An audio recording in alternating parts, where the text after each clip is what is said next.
తక్వా school correspondent అయినటువంటి మరియు face academy director గారు షాకిర్ హుసేన్ గారికి ఏషియా ఇంటర్నేషనల్ కల్చర్ అకాడమీ వారు కర్ణాటక నుంచి డాక్టరేట్ అవార్డు ఇవ్వడం జరిగింది. ఈ డాక్టరేట్ అవార్డు అందుకునే సమయంలో నేను మా అన్నగారు గౌసులాజం టీచర్ గారు కూడా వెళ్ళాము అక్కడికి. ఈ సామాజిక సేవా కార్యక్రమాలు చేసిన వారికి ఈ కల్చర్ అకాడమీ వారు ఈ డాక్టరేట్ అవార్డును అందిస్తున్నారు. మంచి ముఖ్య గర్వకారణంగా మేము భావించి మన దస్తగిరిపేట ప్రొద్దుటూరు ముస్లిం సోదరునికి మా తమ్ముడు షాకిర్ ఖురేషి గారికి డాక్టరేట్ అవార్డు రావడం గర్వకారణంగా మేము భావిస్తూ ఈ సన్మాన కార్యక్రమం ఇక్కడ తక్వా స్కూల్లో నిర్వహించడం జరిగింది.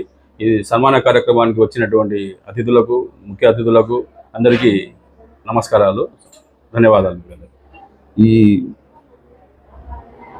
ఏషియా ఇంటర్నేషనల్ కల్చరల్ అకాడమీకి వారు గుర్తించి ఒక డాక్టరేట్ అవార్డు ఇవ్వబడింది నాకు. ఈ సందర్భంలో మన పెద్దలు, మత పెద్దలు, ఎడ్యుకేషన్ పెద్దలు, మన సొసైటీ వాళ్ళు, మన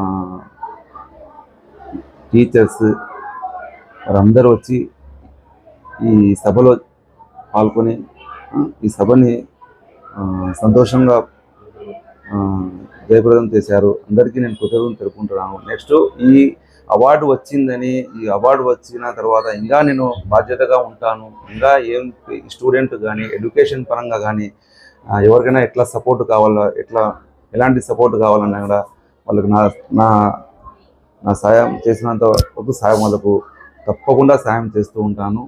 వాళ్ళు ఇచ్చిన ఈ అవార్డుకు నేను నా దగ్గర పదాలు లేవు, అసలు ఏం చెప్పాలా, ఎట్లా ఇది ఇంత పెద్ద డాక్టరేట్ అవార్డు వచ్చింది అంటే ఇది చాలా పెద్ద బాధ్యత. ఈ బాధ్యత నేను తప్పకుండా ఈ బాధ్యతను న్యాయం చేస్తానని నేను అందరికీ, మన సభలో ఉన్న అందరినీ నేను మాటిస్తున్నాను.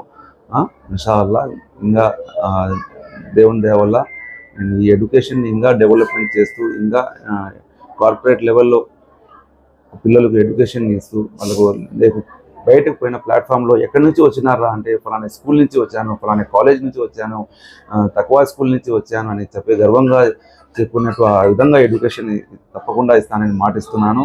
అదే విధంగా మనకు పేస్ ఐఐటి నీట్ అకాడమీ కూడా ఉంది. అక్కడ కూడా మనం అదే విధంగా మేము చాలా కష్టపడి వాళ్ళకు స్టూడెంట్స్ న్యాయం చేస్తామని మాటిస్తున్నాను.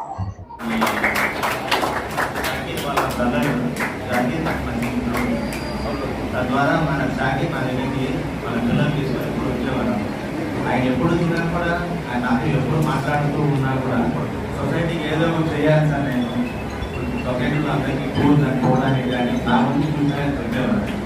అప్పుడు అనేవాడు, మనం తర్వాత తరానికి ఏమైనా ఇవ్వాలనుకుంటే విద్య ఒకటే మార్గం సార్. ఈ తర పిల్లలకి మన విద్య బాగా ఇచ్చామంటే, మంచి ఎడ్యుకేషన్ ఇచ్చామంటే తద్వారా వాళ్ళే బాగా డెవలప్ అవుతుంది స్ట్రాంగ్గా నమ్మేవాడు.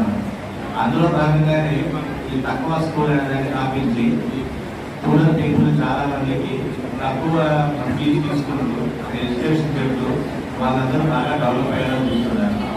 అది నిజంగా అభినందనీయము. దానికి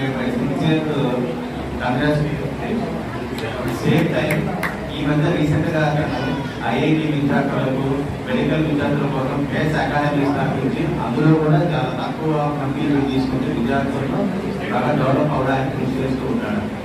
ఇలాంటి ఇంకా ముందు కూడా ఫ్యూచర్లో ఇటువంటి సోషల్ యాక్టివిటీస్ చాలా చేయాలని మనస్ఫూర్తిగా ఆకాంక్షిస్తూ